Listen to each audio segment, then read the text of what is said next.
சுத்தமா இல்லையா பேசுறது?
principal. They were very organized journey.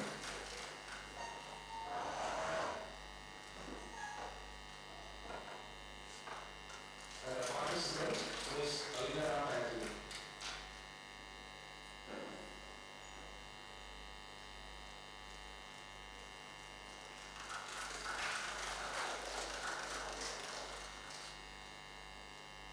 Thank you, fathers. Thank you, sir.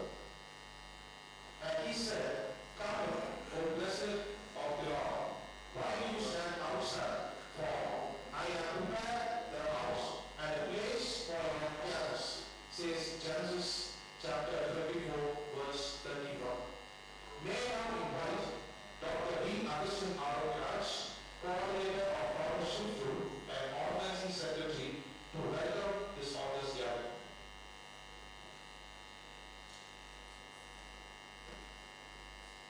Good morning to all.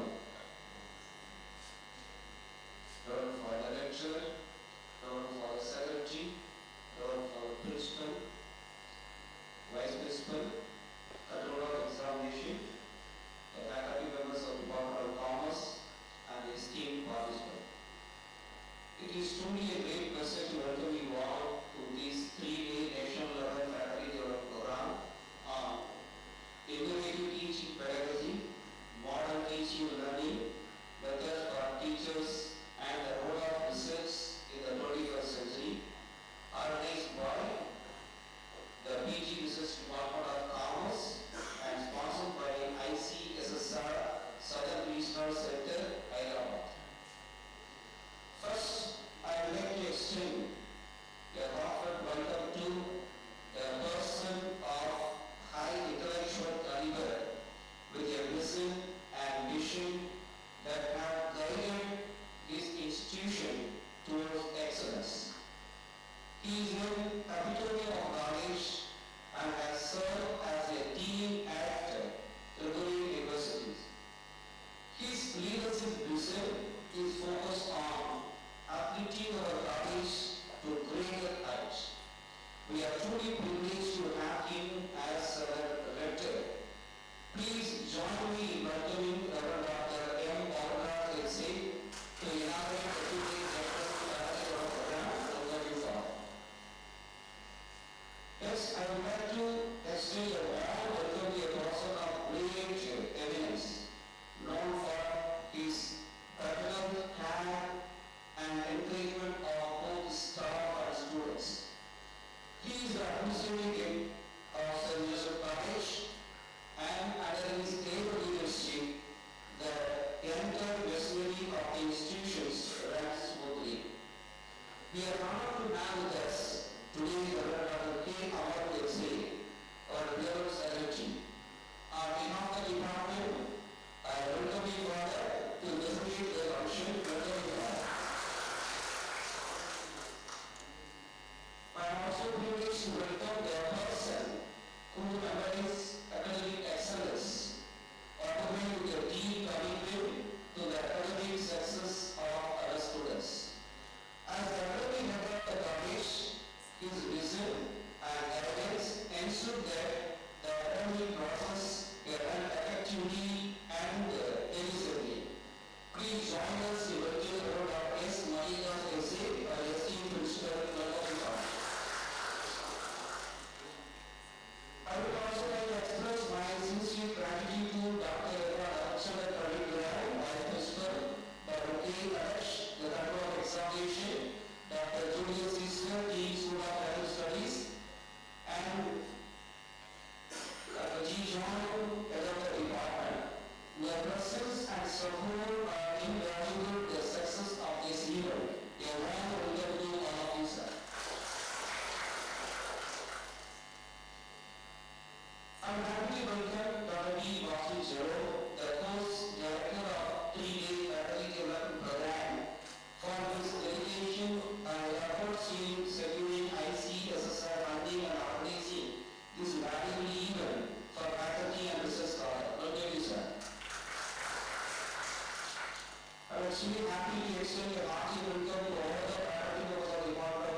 the Rice Principal, about the regular examination, the course coordinator, Dr. Aston Jerome, the organizing secretary, Dr.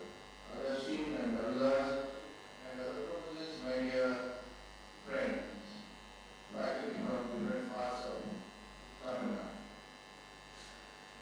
You have my understanding, I think there are around 45 people here who are attending. In-house, and there are also 30 to 40 members online attending this program online. We also let me congratulate the team of organizing team headed by Pastor Jerome. He has got a knack of getting funds from ICSSI. How to have the resources from a variety of agencies. Thank you, sir, for explaining this. And we also, the same way, we also thank the great sense of gratitude to ACSSI for their tremendous contribution periodically to support the development of the attitude. Teachers, professors, lecturers play a very crucial role in shaping the future of the nation. The way we shape the mindset of the student community will make a huge difference in terms of contributing to the development of the nation. There is no shade of opinion about it.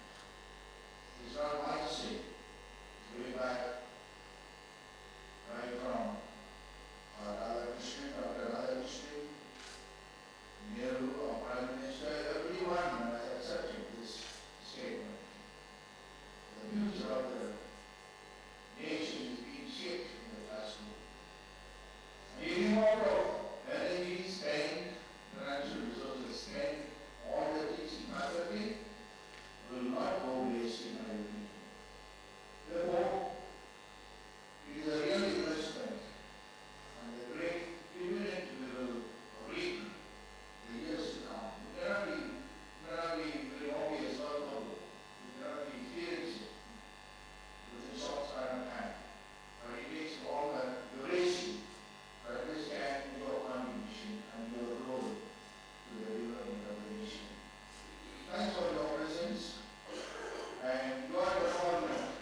participants, now we break for tea.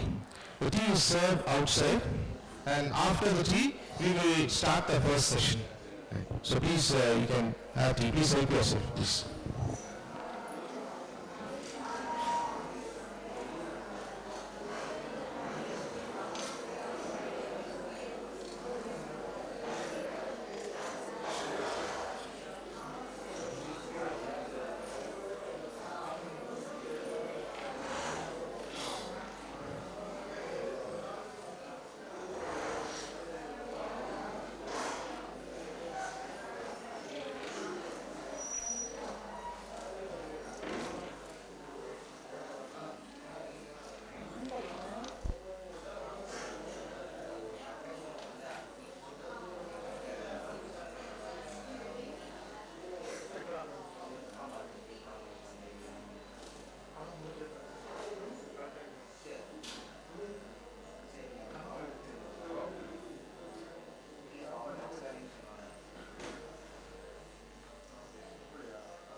எல்லாமே யாருன்னா கடைசியில் எப்படி கூப்பிட்டுருந்தாருன்னா நான் நிறைய தடவை நினைப்பேன்.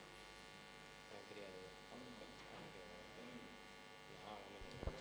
நான் வேலை ஆகுனா வேலை நீ தானே சொல்லுவீங்க நீங்கள். நீங்கள் எப்போ கேட்டாலும்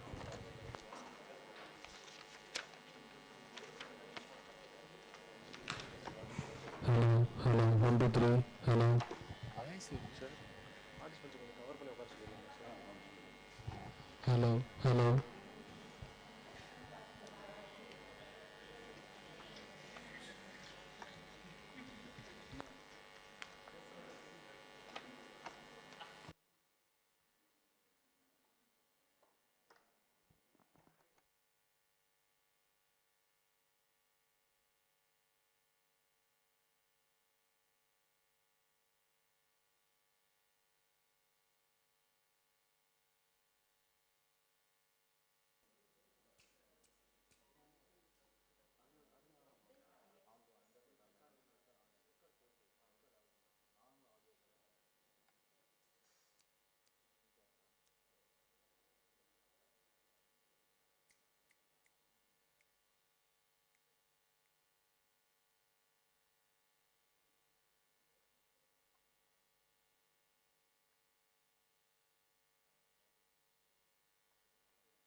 Dear professors and students, now we begin the session 1 of this faculty development program, and I invite the resource person of this session 1, Dr. S. TamilNadu, to occupy the seat on the dais. So before we begin, we have an introduction to our honorable resource person of the session 1. Dr. S. TamilNadu is the program director, UGC Malaviya Mission Teacher Training Center and professor at Department of Educational Technology, Bharatidasan University, Trichy. He will be speaking on digital education, OER perspectives. His area of interest and specialization are ICT in education, e-learning, educational multimedia, e-content development, English language teaching. Sir has several key achievements and recognition to his credit. He has contributed as a member of the working group to the successful completion of UNESCO assignment on learning to learn English with information and communication technology. Sir has also served as consultant to Commonwealth of Learning, COL, Canada in open and distance learning materials development in Bangladesh. Sir has served as a member of Board of Management, Educational Multimedia Resource Center, Madurai Kamarajar University. He has been an external member in the Advisory Committee of School of Education under Pandit Madan Mohan National Mission on Teacher and Teaching of the Ministry of Human Resource Development, Government of India. Serving as a member in the Academic Advisory Committee of UGC Malaviya Mission Teaching Training Center at Universities of Kerala, Mizoram, Gandhigram Rural University. In the area of research, he has been conducting and guiding researches into various aspects of educational technology, information and communication technology in education, e-learning, media-based education, and English language teaching in MEd, MPhil and PhD levels. Sir has successfully guided 7 PhD scholars and at present he is guiding 6 scholars. He has also guided 33 MPhil scholars. Sir has published 41 international and 19 national reputed articles. And he has published 2 books, Reciprocal Teaching of Reading, EST Curriculum Development, Principle and Practices. Sir has also completed major research project on digital literacy and technology pedagogical practice of higher education teachers of Tamil Nadu under ICSSR with a grant of rupees 10 lakhs.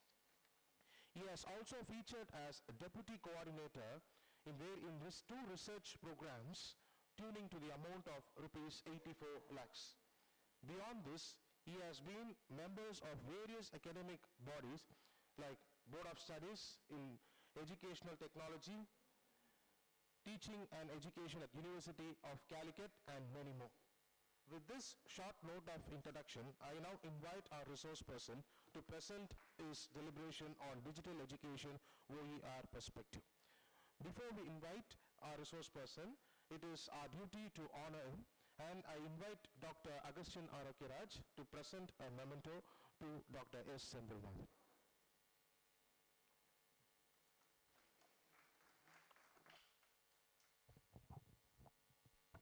Thank you, sir.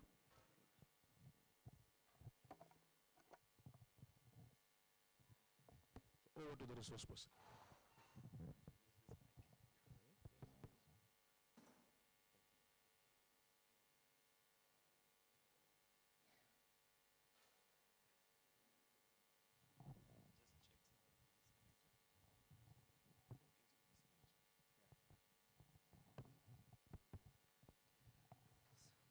Esteemed organizing team of this FDP at St. Joseph's College, and distinguished participants from different institutions, a very pleasant morning to all of you. Of course, it is not crossed 12 now.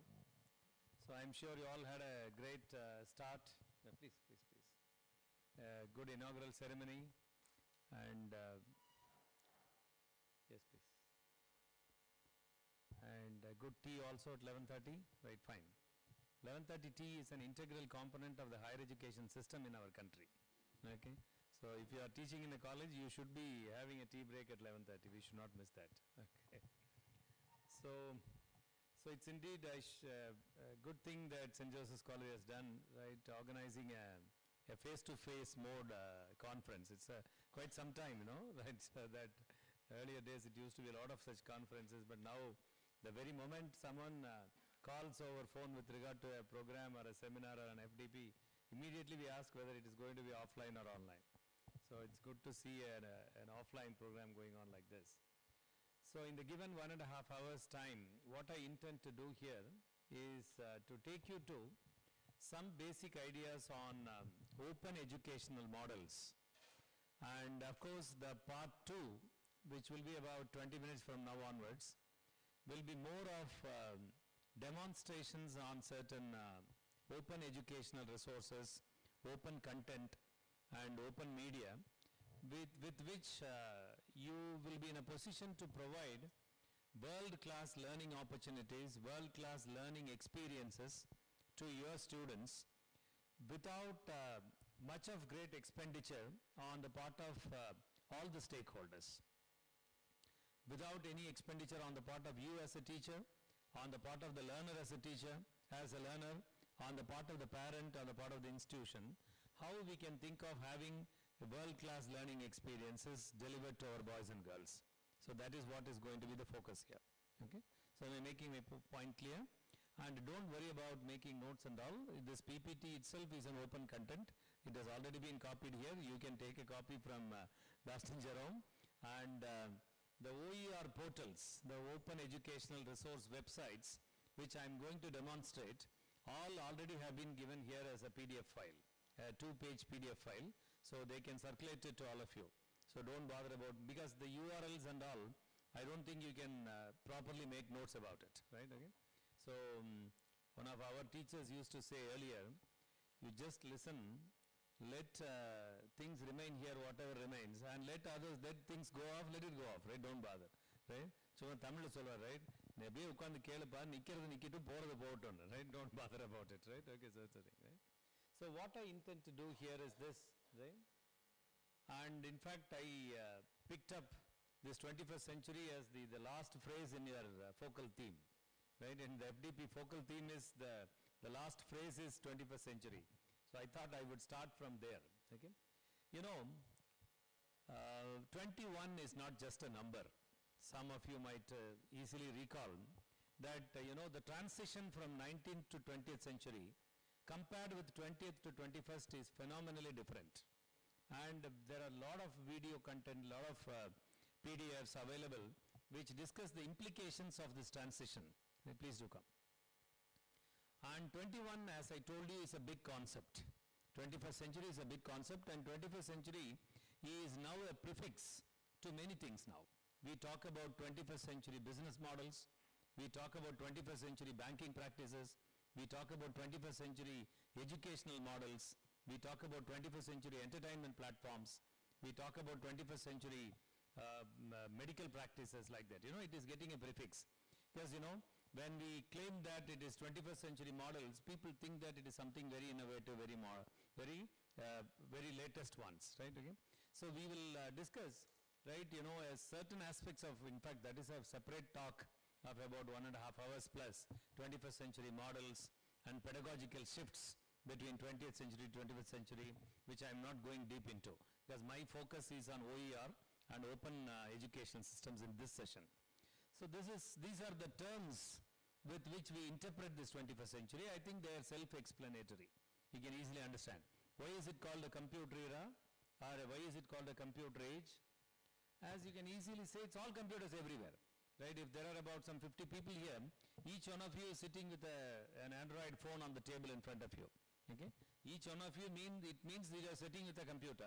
In fact, the smartphones that you have with you are much more powerful than the laptops it is there, or they can outperform, right, a laptop or a desktop in many ways. And you know, we look at this 21st century as an information era or age. I think this also is something known to you. This is a world literally flooded with information. Am I right? Literally flooded with information. And you know, there are 3 dimensions to this information flow. Because of that, we call this as an information era. One is the speed, the second one is the volume, and the third one is the channels of information flow. As you can see, unprecedented speed of information flow happening in the world. We can easily see that. As things are happening, live streaming is being done. We know that. Even accidents on the highways, you know, you have all CCTV cameras fitted there, so live footages are captured, right? So that's how it happens, right? The other one is the volume. So high an information flow in the world. Probably, if, I don't know who is the eldest in this group, right? Maybe sir, right? Maybe, right? Okay, or maybe myself.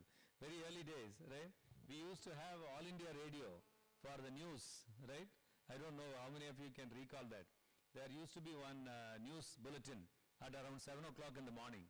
And again, evening 7 o'clock. That was the information available. And when it came to television also, it was like that. Around 8 o'clock or 8:10, a news bulletin will be there. And the next day night, 8 o'clock, only the next news bulletin. So that is how information flow, right again? But you know, today, unlimited information, huge information is flowing into your life. Okay? And the third one is the channels of information flow. Okay? And as you can see, your newspaper, television, radio, right, your email, Instagram, WhatsApp, you know, so all these, you know, right, they flood your life with information. We know that, right? It is because of these 3 reasons, you know, this is called as an information era. And again, this is a separate talk again, a knowledge era. I would not go deep into it again, but I would recommend that you read a person like Richard Riley, right? There is a report available. You can just make note. Just on Google, if you go, 21st century learning as the keyword. Just on Google, search with a term like 21st century learning as the keyword. And you will get a lot of literature, maybe so much of videos, so many audio files, PPTs, PDFs you will get. Even if you will be alive till the end of the 21st century, I don't think you can complete reading them, watching them. Such a lot of work has already happened on 21st century models of education. And one of the reports you will get is, again the title of the document is 21st century learning. The author is Richard Riley, R-I-L-E-Y, okay? A very popular report.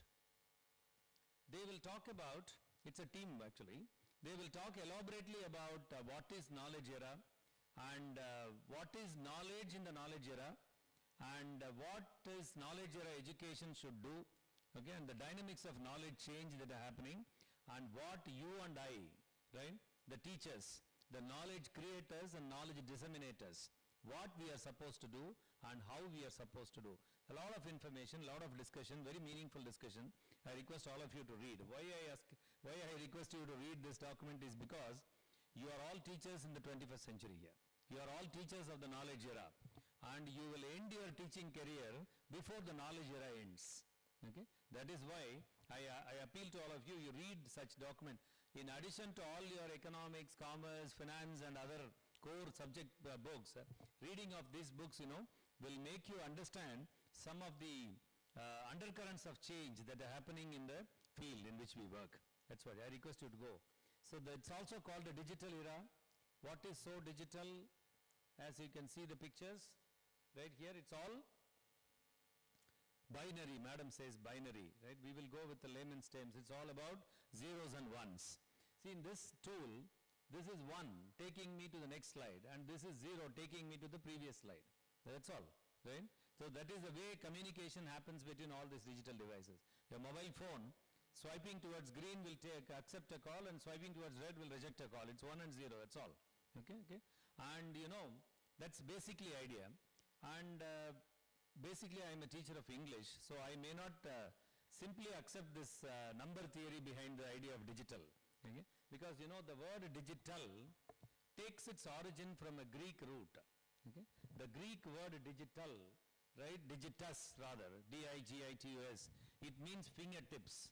So any of these technologies, right, which you operate with the help of your fingertips, they become digital. It is not that madam is wrong or I am right, or vice versa. There can be two right answers for one question sometimes, right? Okay? So both are right here. So we will go with a simple understanding that educational systems which rely upon these digital technologies, they become digital education models. We will go with a simple understanding of that way, because there is a lot of literature available. There is something, we all talk about IQ, EQ, am I right? IQ is about IQ and EQ, emotional quotient, right? Now we have something called DQ, right? The digital quotient of an individual. How well, right, an individual is capable of managing these digital technologies and tools.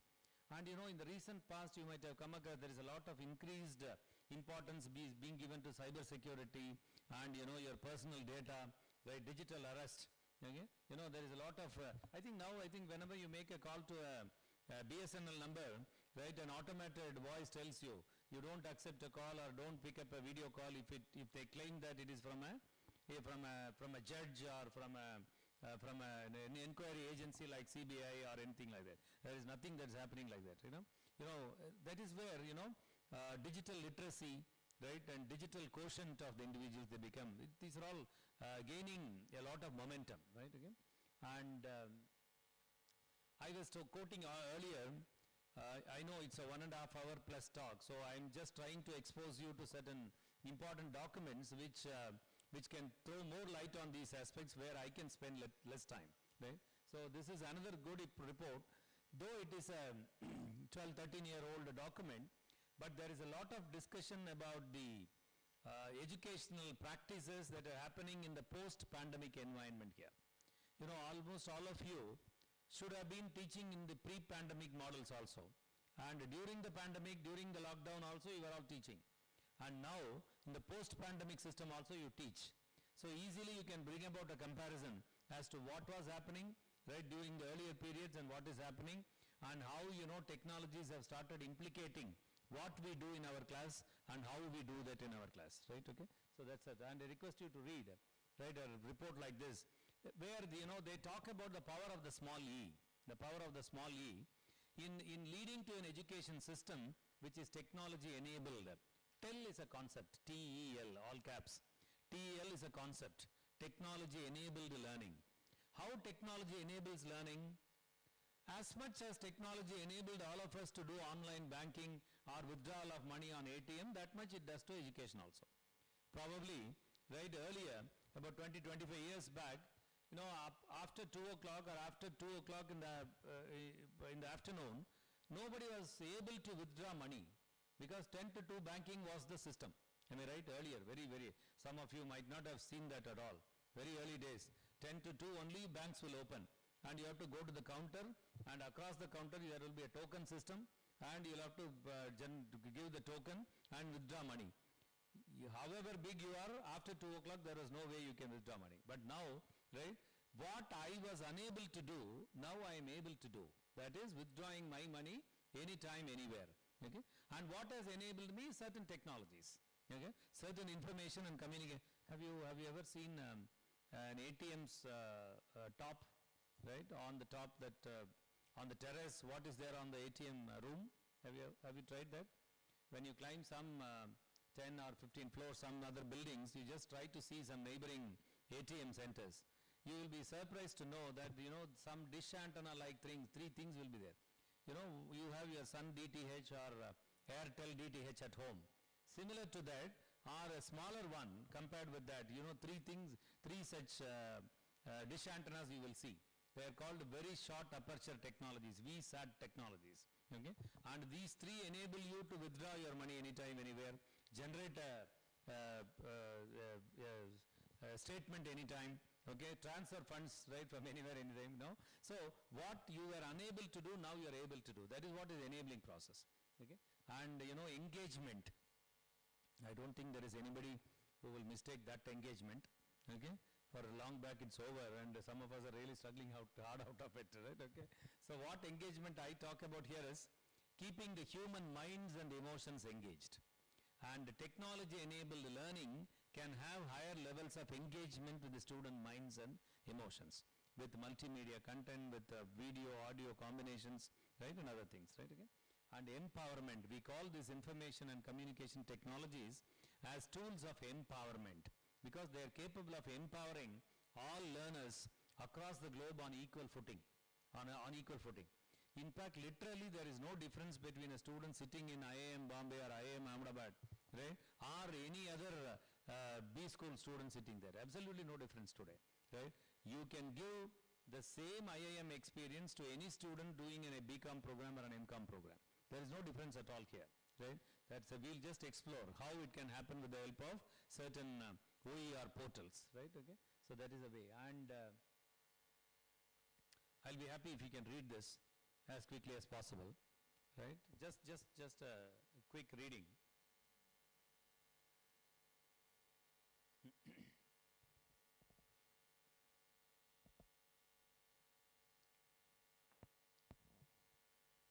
So I'm sure you could at least skim through this whole quote, okay, and get the idea that anyway,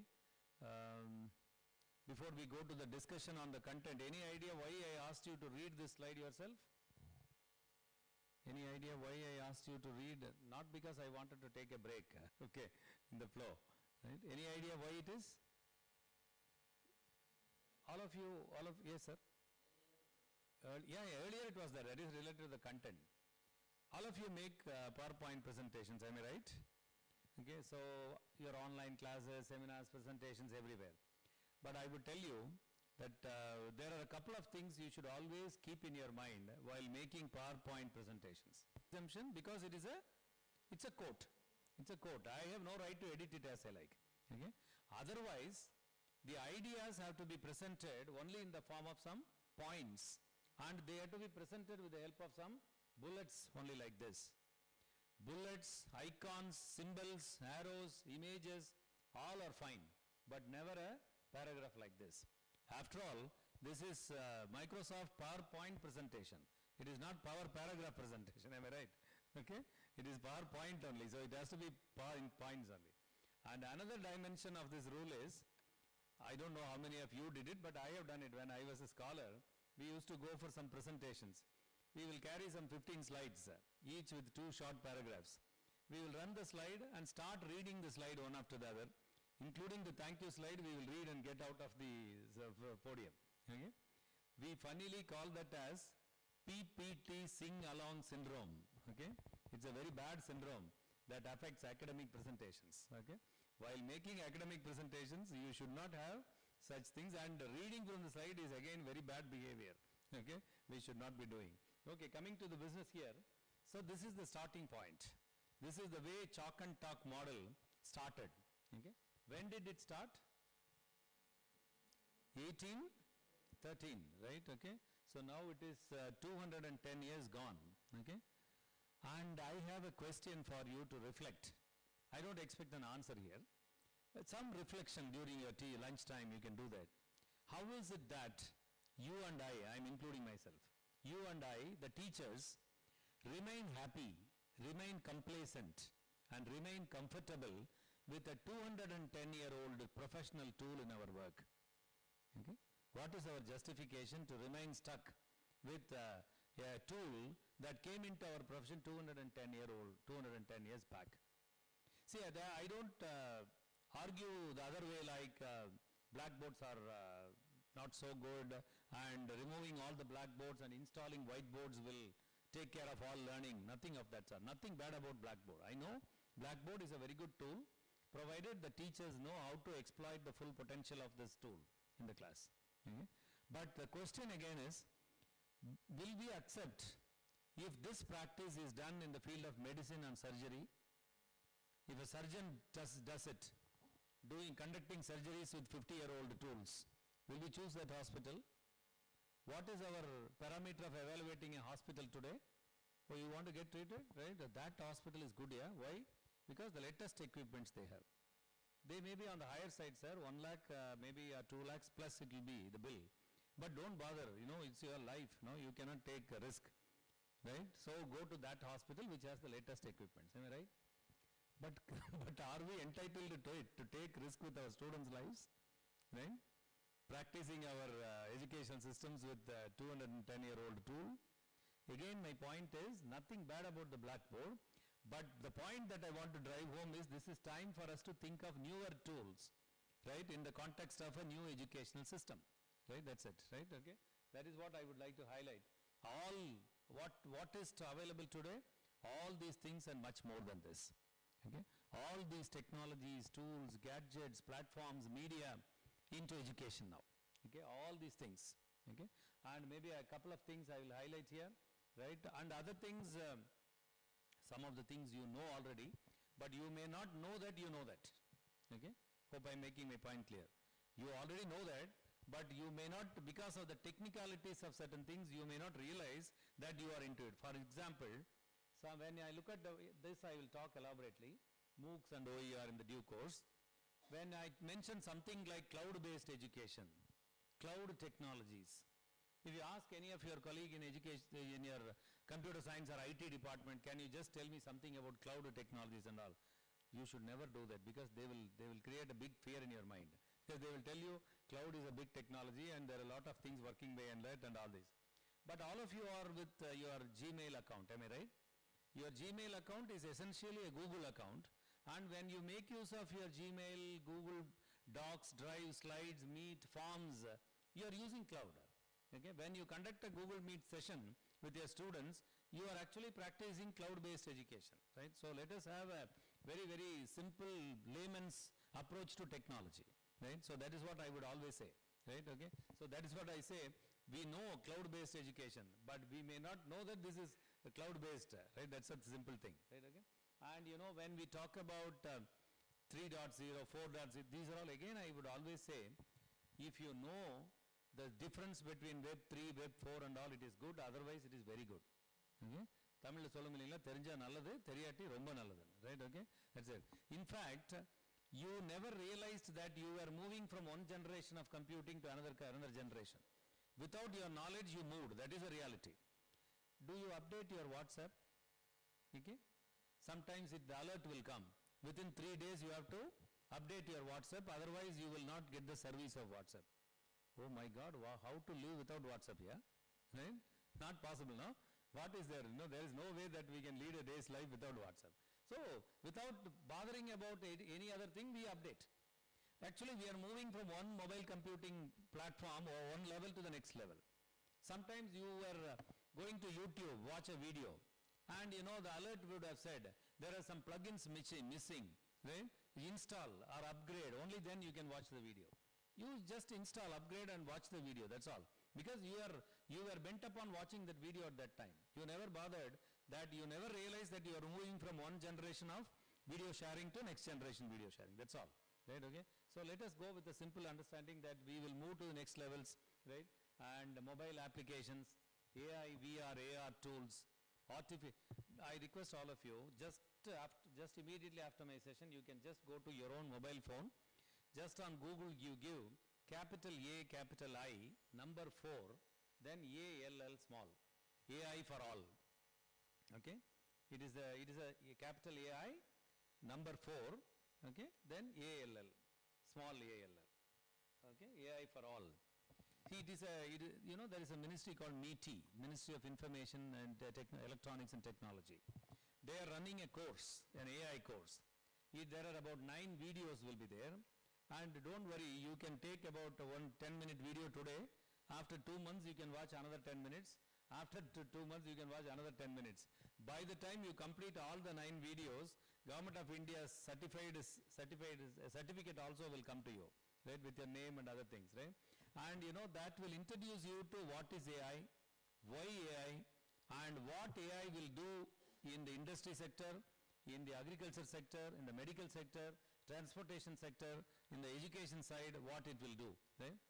And the Government of India says AI is a liberal art. Okay? What is a liberal art? Cooking is a liberal art. Okay? Bicycling is a liberal art. Two-wheeler riding is a liberal art. Car driving is a liberal art. Swimming is a liberal art. Like anyone has to learn, and everyone has to learn today. Okay? So that is what is the trend here. That will be a very basic thing. It will interestingly show you what AI can do to different people. I request you to explore that. There are colleges very much in Trichy where all the 2,000 students have completed the AI course, AI for all course. All the 2,000 students carry that certificate, Government of India Ministry certified AI for all course they have completed. Students, right? Please understand, okay?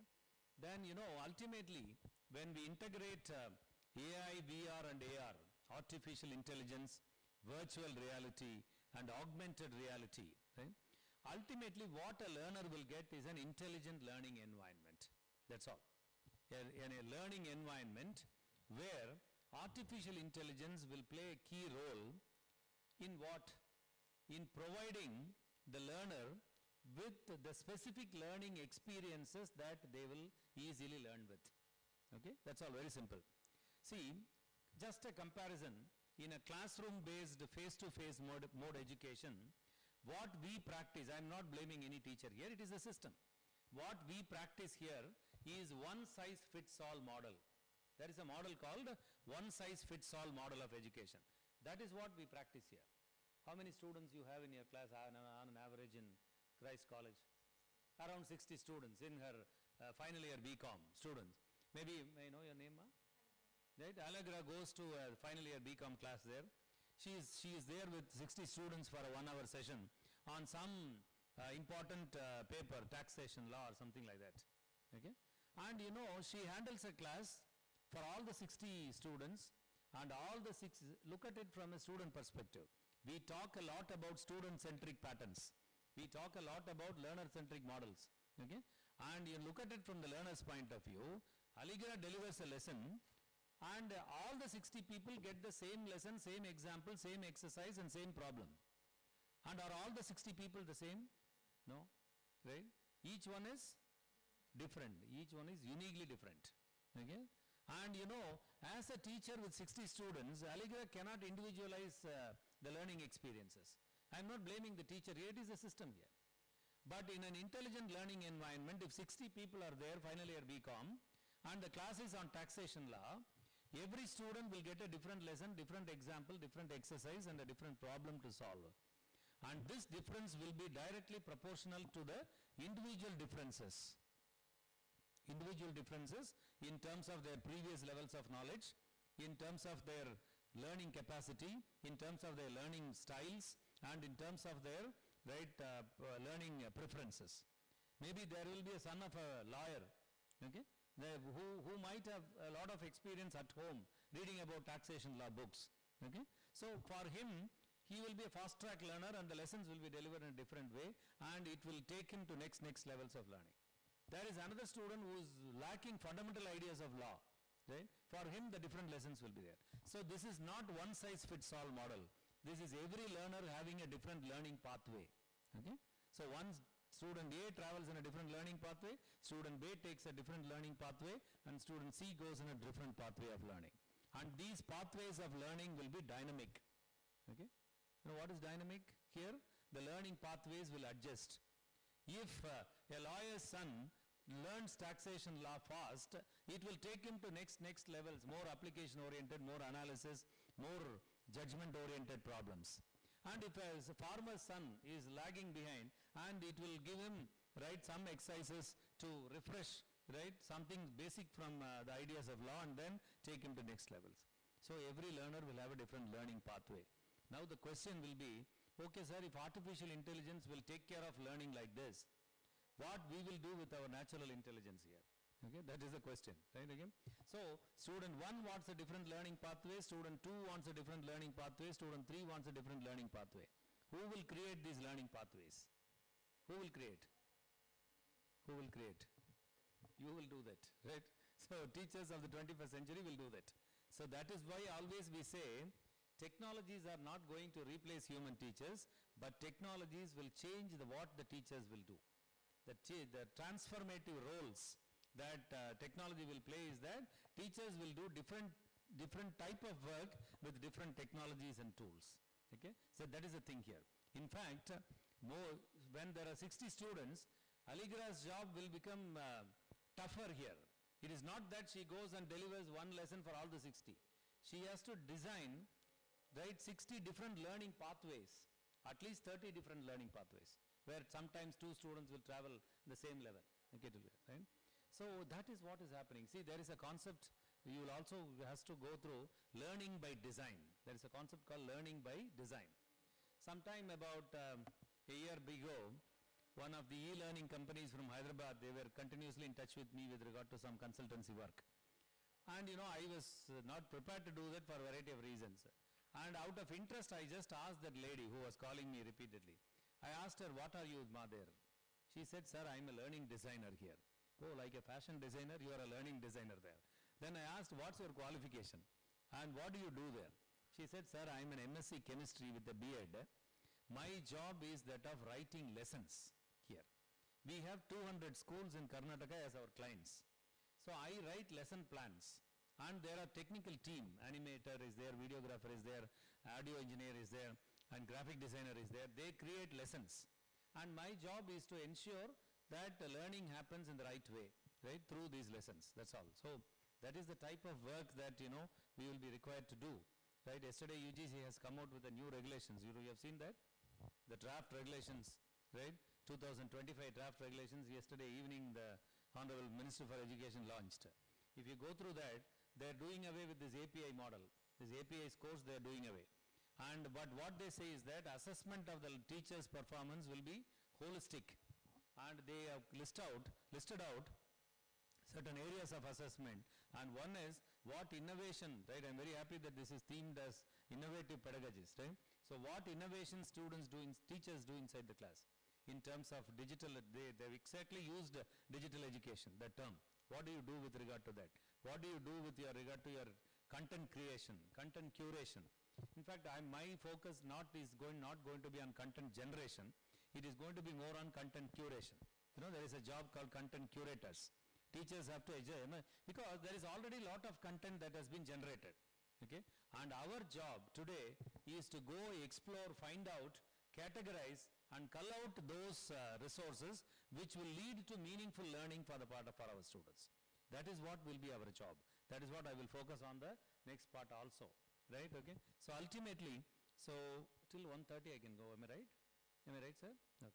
In fact, you can tell me anytime when, because most of the time, you know, the sessions will be controlled by the canteen person. Okay? If the canteen person arrives with the lunch, then, you know, the organizer will say, sir, it's time, sir, like that. Okay?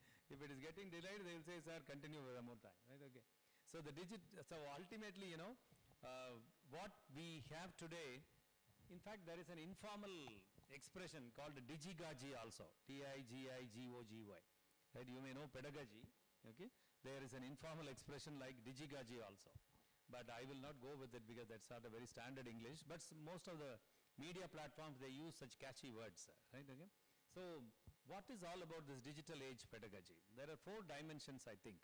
If you understand these things, I think you will holistically understand digital age education and fit yourself into that context. That's very important. Okay. One is digital generation of learners.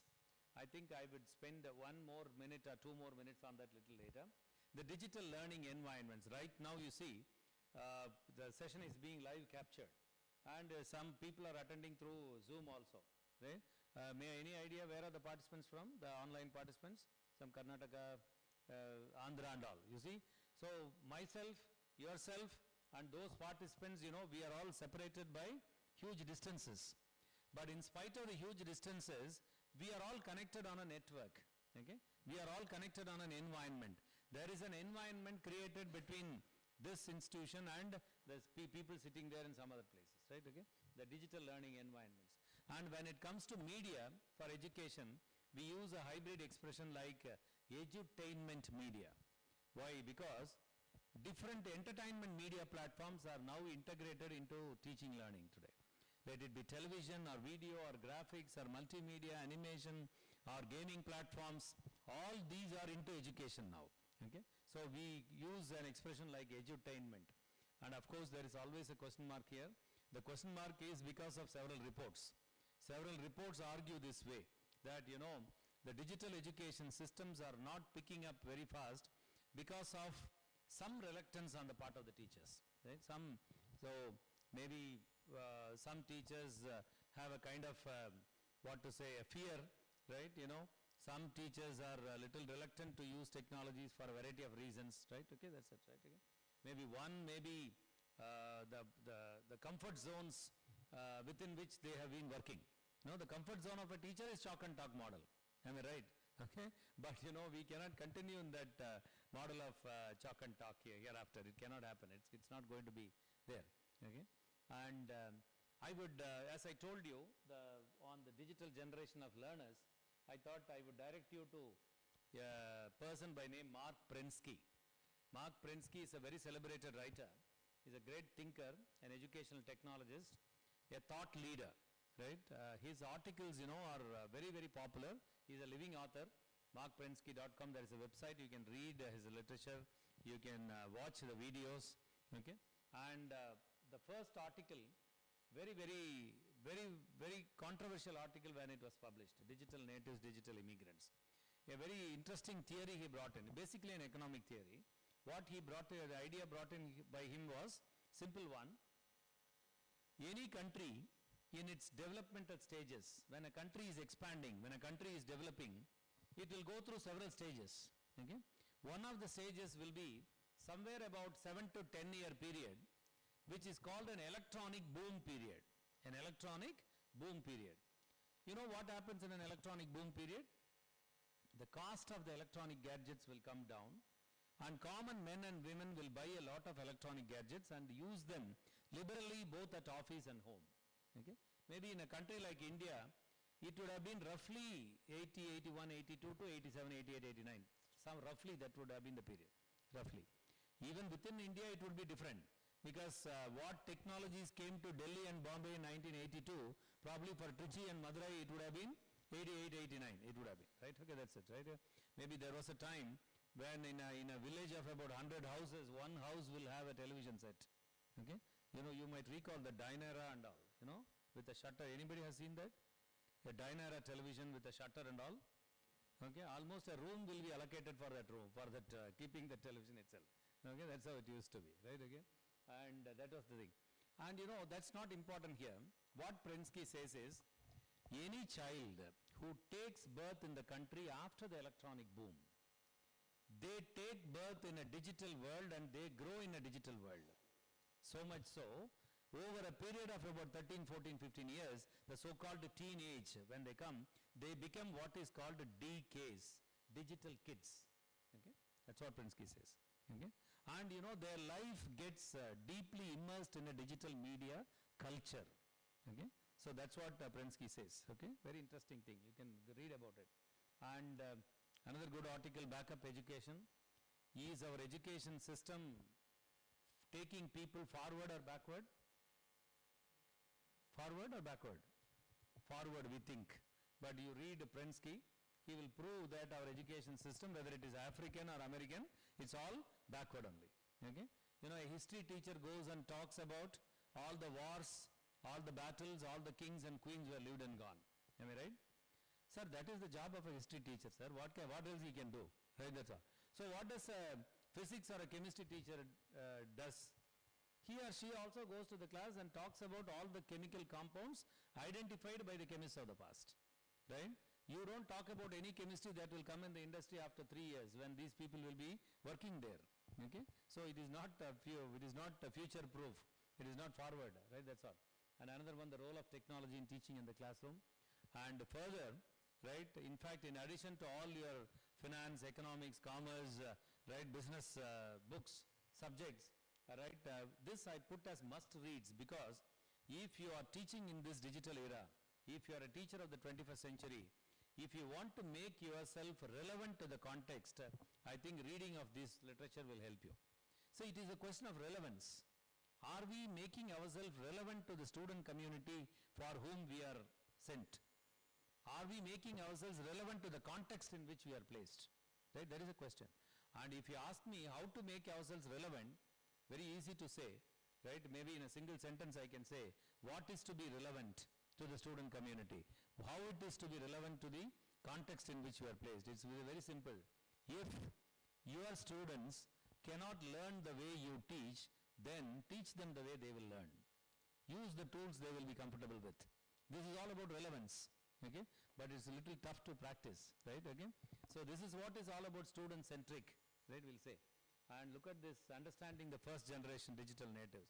See, why I say this is because this program will get over in 3 days' time. Am I right? So Friday you will go back to your colleges. You will meet your boys and girls, right? And in front of you, you will find 40, 50 boys and girls sitting, and all of them belong to the first generation of digital natives. Are you going to have any boy or a girl born before 1982-83 as your student? Never. You are always going to have boys and girls born after this digital boom, right? So in fact, the danger is 2005, 6, 7 and later born children will come to our class very soon. The so-called Z category, right? The Z generation. Okay? Right? That's one of the technical reports say that the Z category boys and girls will be at least 7 to 8 times faster in technology adaptation skills. Okay? Technology adaptation will be very fast. Probably, what is the phone you are using, ma? Samsung? Samsung. Realme. Some issue with the phone, and maybe one of her family members gets her an Apple phone, okay, instead of this one. You know, she will find it very difficult to switch over from Realme platform to Apple platform. She will, oh my God, what is this? That was very easy for me. But her son or daughter will switch over from this platform to that platform in 10 minutes time, right? Okay. So that technology adaptation skills, right? You know, that's a thing. And look at this, right? Why do I need a teacher when I've got Google, right? Jon Gilbert's book. The book may look a little negative in its title, but the book is a very positive book where every chapter puts up an argument as to why a teacher is needed in spite of Google. Even though Google is there, even though YouTube is there, even though learning management systems are there, even though mobile applications are there, why you and I should be there. Okay? So the book may be all about, in a single sentence if I have to say, it's all about what we should be doing in this Google era, YouTube era, and how we should be doing. So what type of re-engineering we should do in our work, and what type of recasting our role we will have to do, right, to make ourselves relevant, right? That's the question. So I would, I think this is a little change. The orientation is, I was putting it in 16:9. Okay, anyway, but the content remains the same. Okay, the alignment, other things is gone, right? Anyway, I am not going to talk about any of these things, right? Only in a workshop mode, if it is going to be some demo come hands-on practice, you will learn how to use these tools. If you are interested in learning how to use these tools, maybe there is a program coming up in our MMTTC, right? A short-term program on e-content development and online learning. If you are interested, you can come there. Because all afternoons we are going to have only hands-on sessions, making you work with these platforms and developing a kind of a technical know-how of working with these platforms. I am not doing any marketing here, I'm just telling you that there is a program, right? I'm not. But all that I can tell you, there is always a way out here. No need, if you cannot attend a short-term program at our center, don't worry. All these technologies, tools and platforms, every one of you can master in about 10 days time, I will tell you. See, I don't know where you stand with technology. Your ICT competence, I don't know, right? But still, I am confidently saying that because of two reasons. One, all these technologies are the latest, more advanced, more robust platforms. And technologies, when they become more advanced, more robust, they become more learner friendly and they become more user friendly. Are you getting the point? Advanced technologies will be the latest technologies will be the easiest to learn. But some of us have a thinking that, come on, oh sir, this is some latest technology, sir, I may find it little difficult. Please understand, the latest technologies are the easiest to learn. Okay, one reason. The second reason is, all these technologies come with ready-made tutorials. Okay, ready-made tutorials are there. Maybe on the top you have, right, something like Prezi. Anybody has worked with Prezi platform? Yes, madam has done that, right? So Prezi is a very powerful presentation tool, something like PPT, but it is at least 100 times more powerful than PPT. Okay? If you want to make a Prezi, it will be, if I have to tell you, if you make a Prezi presentation, it will be something like running a film created by you on the screen. Okay? And you want to work with it, simply go to Prezi platform and just download the basic version free of cost. And while downloading, it will ask you, you want tutorials along with it or only the software? So you just say along with tutorials, or else just give on Google Prezi tutorials. You will get at least 200, 300 tutorials. The first one, I have forgotten that person's name, one Muslim name. Okay? The very excellent video tutorial, right, for Prezi. You just see what is happening on the screen, just repeat it in your window. You will know how to work with Prezi. And with regard to technology, self-learning is the best learning. Please understand. And another thing is, technologies are never learnt and then used. You learn the technology only while using. Okay? Did you undergo any training program for operating your ATM card? No? Okay? Did you go to bank to operate that? The card came, you went to the ATM room, first 4 times, 5 times, you would have read out every word in the screen. Now you don't bother what is there on the screen. Even if the display unit is not there, you know how to withdraw money. Am I right? Okay. So it has got internalized now, right? The way of getting the money. So that is the thing, right? Okay. And that is something that you'll have to think of, right? Okay. So I just would go to the OER portals now. It is going to be about 35-40 minutes of demo here. So the idea is simply this: how do we make the learning process more interactive, more participatory, more joyful, more meaningful, right, with all these readily available tools and technologies free of cost. That is what is going to be of this open content based learning, OER based learning. And these words are important even in the context of face-to-face mode education. Please understand. Your name, right? Annie Jennifer, what do you teach? Commerce or computer science, right? So that you can speak more technology than me, right? Okay. So maybe when Jennifer goes to second BSc computer science class for a session on some networking and security, what is the job expected of her? Is she going there to talk to 40 human bodies, or is she going there to interact with 40 human minds? Which is the job here? Second one, right? Interacting with human minds. But is it possible for all teachers to be interactive with all the learners all the time? Okay, no. So a firm no, right? Okay. But there are platforms, there are technologies which can be interactive with human minds every second. As much as you interact with that platform, the platform also keeps on interacting with you. All of you do online shopping. Am I right? Is there anybody who doesn't do online shopping? No way. It is not possible. So you know how it. So it knows who you are, where are you sitting, what you are looking for, why you are not buying a product now, and what is the discount you are expecting. Okay? Maybe your name, yeah? Suransh, she wants to purchase some laptop bag, and the budget that she has in mind is some 1,000 rupees. okay, and she goes from Myntra to Flipkart to Amazon platforms. It's all about 2,000 plus. So she just closes one after the other. It will understand, it will do an analysis, a complete profiling of this lady it will do. And next time when she goes to Google for some other work, there will be a pop-up. Come on Sunjana, here is an offer for you, right? It's a 1 hour sale of all laptop bags. Already 45 minutes gone, only 15 minutes more, right? Okay, and it will be for 700 rupees.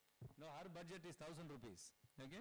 When she is given 700 rupees, she will immediately buy one, plus another something for 300 also she will buy, because that machine will know, right? Okay, so that is what is the way. So the idea is, when that is the interactive power of the medium, why that medium cannot give our boys and girls the specific learning materials they want at the time and place when they want it, okay? The same interactive power, right? Okay, so the machine can understand who this lady is, what she is looking for, everything, and the same understanding the machine can have to give our boys and girls what lessons they want, what examples they want. That is the simple idea behind this, right? Participation. I hope all of you are participating in this FDP. You are not simply attending. Okay, because I think participation is much more than attending, right? Participation is a key to learning. Whether it is KG or PG, kindergarten or post-graduation, without participation, no learning happens, right? Please understand. There can be a lot of participation and engagement. I already talked about it, right? Okay. So what I'll do is, I'll just keep a couple of things and then go to OER. So it's about 40 minutes, right? We'll go. See, I think in this expression open educational resources, you should understand the terms open and resources a little more deeply. The term resources is a kind of a blanket term. It's an umbrella term under which several things will come. Most of the time the term resources is understood in a restricted sense, that is some learning material, but it's not the case. Learning materials are included, PPTs, e-books, right, recorded videos, audios, software platforms, technology tools, everything comes under a software. Everything comes under the term resources. And educational, and the word open at the very first level of its meaning refers to those digital electronic resources which are available to you for free. The first level meaning is that. When it is there in MOOC, we will interpret it in a different way. Massive open online course, there the word open is a little more comprehensive, okay? Here at the first level meaning, it is simply content delivered to you free of cost. Free of cost for what? Free of cost for downloading, free of cost for using, free of cost for sharing, free of cost for editing and modifying, and free of cost for redistributing. These are the 5 freedoms given to you with regard to open educational resources, okay? So as you can see, the most important word here is legally. Anyone can copy, use, adapt and reshare free of cost. And maybe what do you teach, Ma? Computer science and technology, food science and technology, okay. Maybe she is going there to buy a book, okay, food processing technology by Springer, right, or Kogan Page, right, a book. The book is 1,500 rupees. When she buys a book of that nature, when she opens up the book, inside the inner wrapper or the first page backside, there will be a capital C symbol with a round over it, and it will say publisher. What is the meaning of that? Copyright. So most of you know that because you are commerce people, you will talk about copyright now. So it will say the copyright of the book is with the publisher. What does it mean to her? What does it mean to her? In fact, in our context, it doesn't mean anything to us, because we just like that liberally take photocopies, we distribute to people, Maybe she will feel that some chapter 3 and chapter 4 is very good learning material for her BSc students, okay? She will say, come on, someone take this book here, all of you take photocopies of the chapter 3 and 4, that will be useful for you. But she may be arrested for that, okay? It's a criminal procedure now. Right? Intellectual property rights, right? IPR rules are very strict now, okay? So the intellectual property rights over the content of that book lies with the publisher. So without getting permission from the publisher, more than about 7.5 to 15%, it ranges. Some content only 7.5%, up to 7.5% you can copy.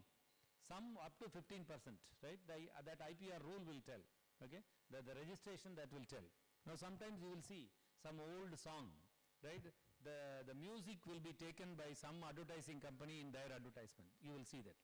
Because you know, they will not take the entire song. They will take a few seconds from there. Because that will be the restriction there. That copyright restriction will be there. Till then, without permission, they can copy and use it in their production. It is possible. That goes with image, music, video, right, for everything. Okay, that's it, right, again. So here and there, what does it mean to her is that somebody claims ownership over that knowledge. Am I right? That is what is intellectual property. But with open content, nobody claims ownership over knowledge. It is knowledge for everyone. It is everyone's knowledge. Right? That is things. That means no questions are asked as to why you have taken my content. There is nothing like my content, your content. It is everyone's content. That is the simple idea of, right, open content. I will not go deep into it. Right? When you understand what is single C, capital C with a round over it, you should also understand what is the meaning of these two small c's and a round over it. Right? Have you seen this two small c's and a round? You should have seen it many places, but you might not have noticed it. பார்த்திருப்பீங்க கவனிச்சிருக்க மாட்டீங்க. Right? Okay? You might have seen it, but you might not have noticed it. But you kindly see that this is very importantly noticed, because today the UGC's CARE is becoming little more stringent. You know CARE? Right? CARE? Consortium for Academic and Research Ethics. Okay? That has come out with very clear norms.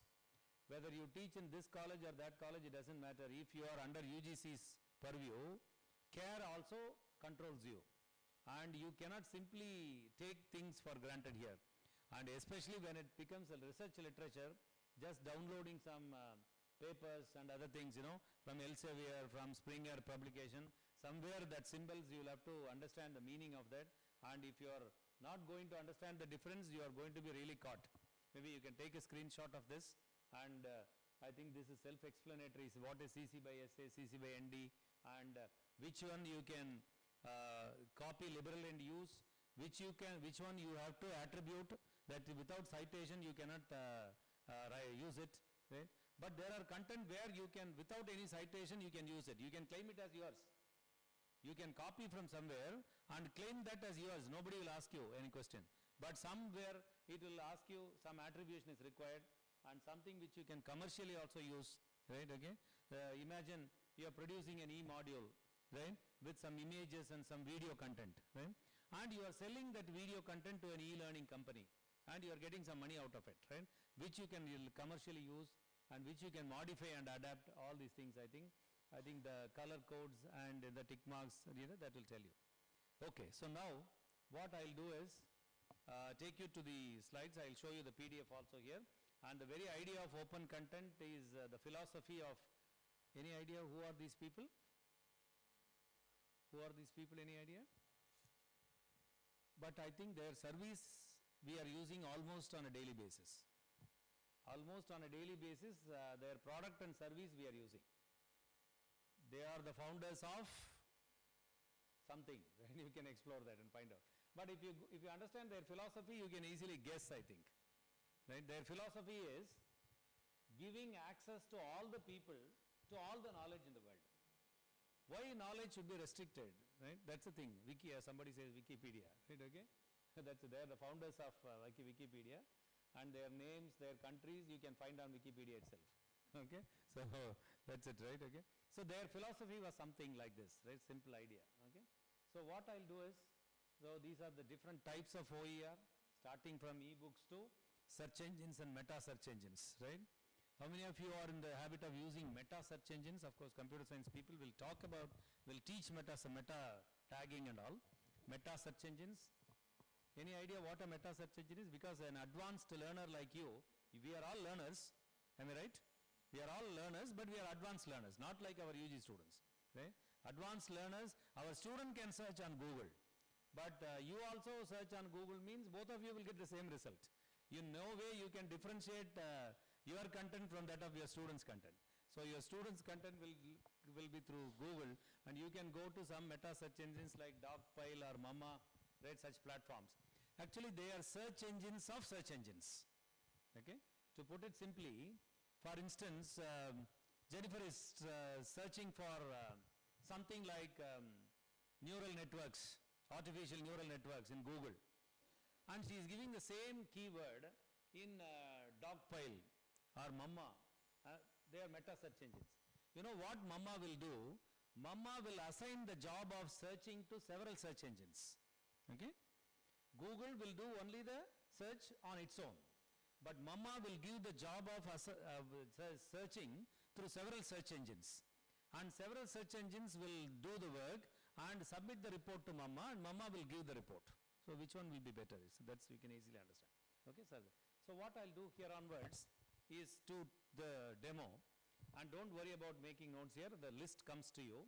Okay, and all these OER portals. First thing is all these portals are OER portals, and all these OER portals are basically multidisciplinary portals, in the sense that you will have literature related to commerce, English, mathematics, physics, chemistry, every subject. So every subject content you will get it, right? Okay, here. So one of the most important, you see, and this can vary. In my view, the most important one is OER Commons. But when you go with your subject, what's your subject, sir? Commerce. So when you search with OER Commons and other platforms, you may feel that the other portal is better than OER Commons. So you can realign, right, in tune with your search and your results. So OER Commons is the largest public digital library of OER. See, one of the important things about OER is that, this portal is that, see, if you come to Bharathidasan University website, BDU portal, if you come, you will see e-resources. You will see a menu. You click on it, you will find lot of contents available here. But all the content will not be open content. Some will have an open lock symbol, some will have a closed lock symbol. Okay? The closed lock symbol indicates that this is not an open content for all college students. It is restricted to access by BDU students, Bharathidasan University department students only, right? So that way. But here, every content, small or big, right, is an open content only. So liberally, you can download, right? Okay. And the advantage is, again, see what you are looking for, the keywords. If you know the subject, you can give the subject. Even if you do not know the subject, you know only the keyword, you can just go with keyword. And then you can, for level, education level, you can search with. See, algebra is there in 8th standard. It is also there in MSc. So which algebra content you want, right? Education levels you can choose. So there are several filters and standards you can set and go about it, right? This is one important portal which you can explore. And the other one is, this one is Library of Congress, and it has nothing to do with the political parties. Okay, this is an American government's public digital library. I have purposefully opened up this drop-down menu. Can you read what is there on the drop-down menu quickly? Okay, is it visible to you? Yes? Yeah, good. So, just see, compared with the brick and mortar library, what a digital library can contain. Audio recordings, books and printed materials, films and videos, legislations, manuscripts, mixed materials, maps, music, newspaper, periodicals, personal narratives, photos, prints, drawings, software, e-resources, web archives, web pages, including 3D objects. Okay? One of the largest, it is by an American government. So you can easily imagine how much of money they invest on it, and it is very periodically updated. Sometimes on an hourly basis it is updated. Okay? And maybe if you go with some content like food service management or nutrition and dietetics, maybe half a day you will have to take to locate the content. Then so much of PDF, so much of video, so much of images, right? And then only you will start downloading or sharing the content. Right? A portal which you can never afford to miss, a huge repository of learning resources, Library of Congress. And this is something you may know, right? See, I have listed the list that will come to you. It will have some 100 plus portals, but categorized into some. Some are for e-books, some are for audiobooks, some are for videos, some are for interactive content, like that it is put there. So from each category I am showing only one here, okay, in the screenshots, because I know that online demo will take time. So that is why I have just got the screenshots here. This is for the e-books, only text-based learning resources, no audio, no video, only text-based learning resources. And Project Gutenberg also is funded by Bill Gates Foundation. So they have huge funding. So they add lot of books, and every day you will find some 9 or 10 books as the latest additions, right, you will get. And only text-based learning this also. And this one is an audio book, learnoutloud.com. Okay, learnoutloud.com is an audio book platform. Any idea what an audio book is? Yes, a book in the form of some, right, audio files, right, okay, which you can listen to. And if you go to these two menus, audio books and free stuff, you can download a lot of audio books for free. And if you have about 1 GB space in your mobile phone, you can take around 15-20 audio books for free. You can listen to books on the go, right? Plenty of books for free. And the range of books available here: arts, entertainment, biography, history, language, literature, philosophy, plenty, right, you will get, right, okay? And you know, audiobook technology is not something very big, but you know, it is capable of coming out with a lot of interactive features. It comes with very interesting features. For Salasa, you know, you can change the accent, right? If imagine a book is by an American author, you need not worry about American English. You can make it, the book will be read out in an Indian English. You can choose American, British, Indian. The choice will be there. You choose Indian, and Indian voice will read, Indian accented voice. And male, female, mixed will be there. Okay, you choose mixed, and you will get the first paragraph going in a male voice, second paragraph in a female voice. And there will be a menu, BGM. You select that checkbox, right, okay, and some mild music background will be there. And you can control the speed of the reading also. You want to make notes, let the reading go slow, yes, you can adjust, right, so that way, right, okay. And this is a portal of bloggeries. Bloggeries is a repository or a directory of blogs. I think all of you know what a blog is. Blog is a personal website, and there is something called academic blogosphere. So thousands and lakhs of blogs are there for academics, that is for with the teaching learning materials, okay. And bloggeries.com, if you go straight away, you can go to education, click on education, all the academic blogs will be listed. Or it will say arts, humanities, social science, science. You click on science, from maybe anthropology to zoology, list will be there. You click on chemistry, all chemical blogs will be listed separately, and that is how it will go. And if you want to create a blog for yourself, either WordPress or this one, Blogger, right? Blogger or WordPress, these two are places where you can create a blog for yourself, free of cost. Maybe it will take about 12 to 15 minutes at the maximum for creating a website for yourself, free of cost, and with a 3 GB space. Whatever you will carry in a 3 GB pen drive, you can have on your blog free of cost. PPTs, videos, assignment questions, PDFs, anything you can upload. Your students can submit their assignments there itself, and you can do the e-correction and send it there. All that is, whatever you will do with a website of your own, you can do it on a blog free of cost, right, okay? And these two are the portals you can try. I am not again doing any marketing for these people. WordPress and Blogger are the most user-friendly platforms. If you are comfortable with emailing, you will be extremely comfortable with WordPress as a blogging platform, right, that's all. And this is, another thing is podcasting. Podcasts are ready-made multimedia files available to you on any team subjects. And I have purposefully taken a screenshot of Oxford University's podcasting platform. And look at this, the symbols I wanted to show, right, the two small C's, right, the CC, Creative Commons license. So all these videos are for free. So any student, any teacher can download these videos. See, let us say an English language teacher, right, goes to this, sir, there is a link, staging Shakespeare. So some videos about Shakespearean drama, theatre, okay. So any English language teacher can download all these videos, and you can play the videos in the class, you can share in the class groups, you can upload on your college website. Your Oxford will never question you why you have done it, because it is under CC. So see, looked at it from another point of view, what a student is getting sitting in the Oxford campus, you can give it to your students, the same learning experience, okay. So that is, and you know, there is no expenditure on the student's part, your parents' part. Of course, the data charge is there, the minimum data charge for downloading is there, right, okay, that's it, right?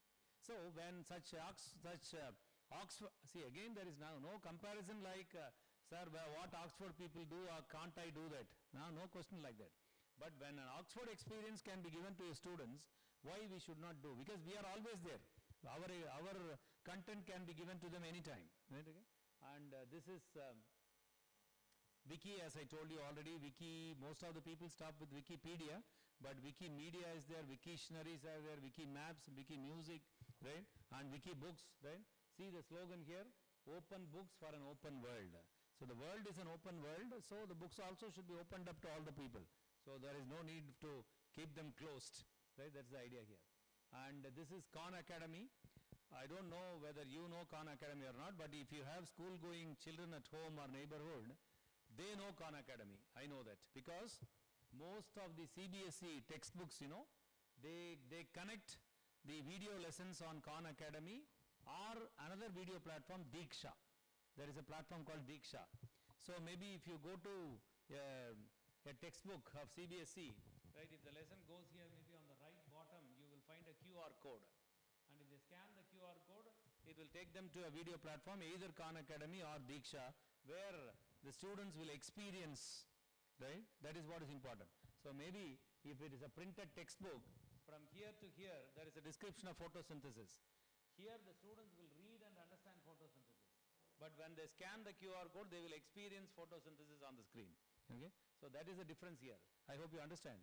Reading and understanding, one mode, and another one is experiencing photosynthesis, what we call as experiential learning. Okay? And mostly it is school-based content. Maybe UG first year content will be there. And what is Khan Academy for the school level? Cosmo Learning is for the UG level, right? Higher education. And here you will find only video content, no audio, no text-based material, only video content you will find. And look at this, I have taken a screenshot and it shows only up to some E, astronomy, biology, chemistry, paleontology, mathematics, physics, and you know the list goes, right, okay, that's one. And this is MIT, open courseware. See, nobody can talk about OER without mentioning MIT OCW. Because the OCW MIT was the beginning. That was the starting point of open education system in the world. Some 30, 31, 32 years roughly back, right? MIT was the first to come out with the idea of giving the learning resources openly on its platform, right? They came out with the idea of OCW, open courseware, okay? And open courseware is little more than open educational resources. For instance, maybe Dr. Jennifer is here. She has to handle a course on cyber security next semester. If she goes to ocwmit.org, if there is a course on cyber security in MIT, Massachusetts Institute of Technology, last semester or before that, some expert has handled that one semester. And one semester means around 40-50 classes. Okay? And what Jennifer will download is the entire bundle of resources. The bundle will consist of the syllabus, lecture notes, PPTs, recorded videos of all the 40 or 45 lectures, assignment questions, quiz questions, and the term and the question paper. The entire bundle she will download. Which college are you from? Arlanda College, Karmatur, right? Fine, right? Okay. So, if Dr. Jennifer is handling a course on cyber security in Arlanda College, the entire semester, Karmatur College students get the MIT learning experience. Okay? Without any expenditure again on the part of Jennifer or the institution or anything, right? So that is the way you can think of bringing about world-class learning into your classrooms, right? Okay, that's the idea. Okay? And this is Coursera, edX. I think most of you would know Coursera and edX, the most popular MOOC providing platforms, right? Massive open online courses. Here, the word open is little more than the free meaning. Okay? The courses are open in several levels. First, it is given free of cost. And the other one is, if the course consists of 10 modules, you take 2 modules now, maybe next semester you can take 2 modules, you can exit from the course anytime, and after 6 months you can join the course at the fifth module. After completing 10 modules, again you can exit. Only the evaluation part you can take later. So multiple entry, multiple exit, the so-called MEME, right? You know what UGC is now practicing, MEME, multiple entry, multiple exit, right? You know, that is already there in these online courses, right? Okay. And the advantage of MOOC platforms like edX, Coursera is the universities. See here, Pennsylvania, John Hopkins, Michigan, Stanford, Duke, Harvard, Berkeley, Texas, Queensland, the best of the universities offer their courses to you at your doorsteps free of cost through these platforms, right? So that is the idea.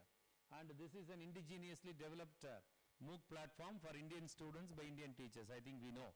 Swayam, most of the autonomous colleges in Tamil Nadu, we have now integrated Swayam MOOCs into our curriculum, we know that, okay? And let me not go into it. And whatever, maybe another 4 or another some 10 or 11 slides I have here, which are all about Indian e-resource platforms. Whatever that I am showing here and hereafter, all are Indian platforms, meant for Indian students, Indian teachers and Indian institutions, right? This is the NDL of India. Earlier I talked about Library of Congress, which is an American government's one. But this is NDL of India, National Digital Library. You see here, this is an old screenshot. Earlier it was 9,81,72,653 resources. Of course, a couple of days back, when I went to NDL, it is 10,11,00,000 resources now. Can you imagine an Indian digital library with 10,11,00,000 learning resources? Okay? And look at the content. See here, CBSE exam, IIT, JEE, NEET, then JAM, GATE, NET, career development, law, management, literature, humanities, science, engineering, school level, publications, data sets, documents and videos, journals, conference, plenty, right? And unfortunately, my dear friends, I should also tell you that this is a very, very poorly utilized resource. Indian students and Indian scholars have not adequately utilized. That is what the research shows. Data reveals that it is very grossly underutilized. And if a portal like this remains underutilized, don't mistake me, we are also in a way responsible for that, right? Because we have not gone there and seen what content is there. We have not designed an activity based on the content available here. We have not given an assignment to our student based on the learning resource available here. Then how do you think the students will get connected?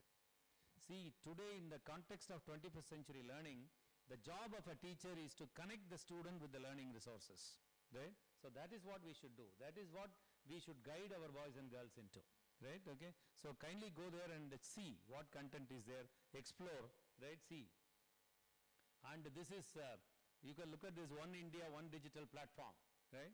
Okay, Sakshat. Look at this, school level, undergraduate, postgraduate, online platforms. You see here, so much of opportunities for the students. Summer internship program, robotics competition, ideas competition, resource development, farm setup, labs. They give a lot of funds for the students. 20,000, 30,000. See, 20,000, 30,000 is no money for us. But for a student project, 20,000 is a big money, right? And more than that, they get funded by Ministry of Education, Government of India, right? Okay. They can always say that I did a project, a small project with the Government of India funding, right? Okay, that's it, right? Kindly explore that, right? Explore, see, right? And this is e-Pathshala. This is of NCERT. Mostly it is school level. Electronic Pathshala, e-Pathshala, and you have students forum, teachers, educators, parents, and you have a lot of e-resources here, audios, videos, interactives, images, maps, plenty other, okay? And if you, this is for school level, so this is e-Pathshala. If you are a PG teacher, then you have e-PG Pathshala, right? Electronic Postgraduate Pathshala, EPGP, right? epgp.inflibnet.ac.in. If you go there, all the PG courses, MA, MSc, MCom, ME, MSW, right, all will be there, right, okay? If you go and choose MCom means four semesters, am I right? Each 5 papers, each 5 courses, so you will find 20 courses, right, MCom courses, maybe business communication, professional communication, taxation law, Indian economy, finance markets, right, all this. So you click on one paper, taxation law, and you will find the entire 5-unit syllabus available as modules, around 40 modules. You will have literature available around 20 to 20 pages of PDF files will be there, content. What is there in 20-page PDF file, the entire thing will be available as a video. And on the third quadrant, third box, you will find all the web-based learning resources for that topic. And on the fourth quarter, that fourth quadrangle, fourth box, you will find self-check activities, quizzes, and all other, right, learning check activities, right? On all these 4 quadrant model, for every paper, all the 5 units, almost all the PG curriculum, the entire PG curriculum.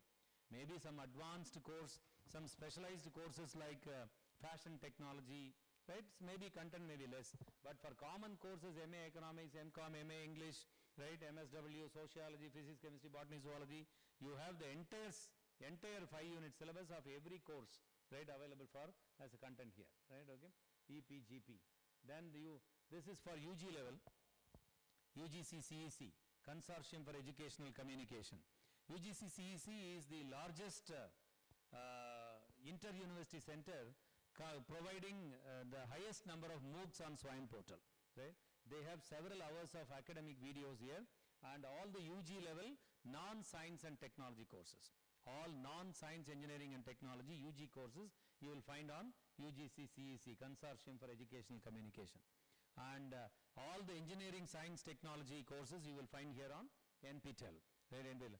So the interesting fact about NPTEL is that, see, on edX and Coursera, Indian students take courses from foreign universities, but at least 10 to 15% of the courses are taken by foreign students in NPTEL platform. In any course on NPTEL, around 13 to 15% of the students are from foreign countries, taking courses from Indian universities and Indian teachers, right, okay? And this is FOSSEE, free and open source software in engineering education. For teaching science, engineering and technology, you have so many software freely available, right? All the software available here are FOSS. That means free and open source software, right? They are available to you for free access. And this is one of the portals of IIT Bombay, colearn.in.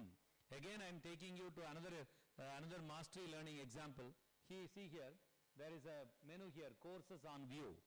Can you read that? Courses on view comprises of courses taught by IIT Bombay faculty that have been recorded live in the classroom. Live recording in IIT Bombay classroom and given to you for free. So any student sitting in any remote village can have the same high quality learning experience from IIT Bombay, right? There is no difference. That's what I told you at the very beginning itself, right? Okay, there is absolutely no difference, right? Okay, and this is spoken tutorial for any software a student wants to learn. The spoken tutorial will give the tutorials in multiple languages. Here you see, you can select all languages, right? Okay, Tamil, even Kongani language. Recently I saw a software description and a training of software, how to work with the software. Maybe most of your MCOM students will work with SPSS, am I right? SPSS software. So SPSS, how to work with SPSS, how to do an data analysis on SPSS, right? It is available in Tamil, Telugu, Malayalam, right, and many languages, the explanation, right? Okay? And this is may not apply to all of you because you are commerce people, right? Virtual laboratories, right? So all practicals, right? All practicals, physics, chemistry, botany, zoology, right? Practicals are available for without doing the real practical in the laboratories, they can do. And this is Swayam Prabha. Swayam Prabha is a DTH television platform. Okay, you have some 34 DTH channels and they are discipline specific channels. Channel 11 is for some subject, channel 12, 13, 14 like that. 24/7 giving video lessons, multimedia lessons, giving demonstrations and content in digital platforms, Swayam Prabha. And this is Vidya Mitra. See, again I am repeatedly telling you, probably you have missed I told them when I moved from all these international portals to Indian portals, all that I am showing now are Indian portals for Indian students, right? Okay. Vidya Mitra is an integrated e-content portal, right? It's a gateway to all e-content available in India. I have earlier shown starting from Swayam to EPGP, many other things. All the contents available there are also available here in a single portal. Some of you think, answer some of you, right? Again. But you should understand, you know, how much we have done, right? The work that has been done. And this is UGCEresources.in. This is claimed to be one of the largest e-resource platform for Indian arts and science colleges.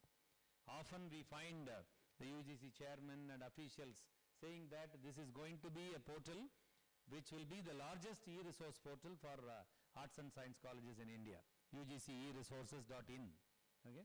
And already several MOOCs are connected and other things, right? And the last one, right, that I would like to highlight here is actually after the NEP, National Education Policy came in, this portal has come up here. This is NEET. Can you see? This is not N-E-E-T, this is NEET, N-E-A-T. National Educational Alliance for Technology. Okay? And this is going to be an alliance, and you look at the slogan here, personalized learning using the best education technology from the industry. So who are the industry people here? So the so-called Google, Novell, IBM, right, Wipro, right, all these CTS, right, and TCS, such all big IT companies are joining hands with the government of India for providing an education system which will lead to personalized learning to our students. So take it from me, in another 3, 4, 5 years down the line, every one of you will be working with Google team, Microsoft team, Intel team, right, TCS team. It is going to happen, right. Already it has started happening, probably you know non-Mudalvan scheme, right, and you know the training partners are all these companies, right. For tourism and hospitality, a huge company like Aerospace Technology, they are actually running a lot of helicopter service. They are taking classes for history teachers to telling them about how to expand their history course to tourism and hospitality, right. So it is going to be a kind of the so-called industry academia, right, collaboration for something, right, big. So this is going to be the case. So I close my talks on ICT and e-learning and other things with this person, right, Alvin Toffler. I think some of you would have already read him, right, Alvin Toffler. Otherwise, I tell my students and research scholars, see, if you have money, you buy and read. Or if you have friends, you borrow and read. Or if you have strength in your body, you steal and read. Okay? Buy, borrow or steal, but you must read Alvin Toffler, right? Okay? So, you know, as per the standards of this 21st century profession, right? Okay? Who is going to be an illiterate, right? So a person who cannot learn, right, new things, and a person who cannot unlearn certain old things, and a person who cannot relearn something in a revised context, right? Today the slogan is skill, upskill and reskill, right? It has also come now. So skilling people, then upskilling people, then reskilling people, right? So that's also coming up now in a big way. See, this is what I always tell. See, as 21st century teachers, no doubt it is tough, right? See, it is something like taking a walk on the treadmill, I always say. See, if you are walking on the road or if you are walking in the ground, there is a possibility that you stop, turn around, look back, all this is possible. But if you are walking on a treadmill, you cannot stop. The moment you stop, you fall, right? So that is exactly the condition here, right? So all of us have to keep on walking, right? All of us to keep on learning something new, unlearning something old, and relearning something in a revised context. And I always give the example of a bus conductor. Now, if you board a public transport system, right, a government bus today, you find the conductor standing with a handheld ticketing machine. Am I right? The very same conductor was there earlier with colorful tickets, right, and writing accounts with a ballpoint pen. Okay? And you know, the bus conductor has unlearned that practice and has learned the practice of generating a thermal printout. So it is a thermal printout. As long as the heat is there, the print will be there. Once the heat is gone, the print will go, right, from a digital handheld ticketing machine. Okay? Maybe the machine is getting old. Software will malfunction. The battery will drain. And the government will supply a new machine with advanced software. And the bus conductor will relearn. I am not underestimating a bus conductor. But when a bus conductor is learning, unlearning and relearning, what amount of these things you and I should be doing as teachers of a very progressive education system, as agents of social change, as people with the transformative power of bringing about radical changes in the system, what we should do, I leave it to you, right? All that I would like to say is that, you know, we are a very privileged community, right? Am I right? We are a very privileged community, am I right? You know, what is the population today in India? Any idea? Any idea what is the population today? Today, this moment, you can find out, right? If you go to, just give on Google, there is a meter. UN portal, the United Nations, there is a portal of UN, has a meter. If you click on that meter, it will tell you, it will say 143 crore, 68 lakh, 718, 19, 20, it will keep on going. right? It will just happening in your screen, it should be happening now, okay? So 143 crores population. What is the population of higher education teachers in India? What is the population of the college teachers in India? Any idea? So just make some guesses. Yes, any idea? Computer science madam, right? Okay. Yes, no idea, right? Okay. Any rough estimate? 1 lakh, right? Okay. 10 lakh, maybe 10, right? Okay. So it is somewhere around 16 lakh 30,000 plus, okay?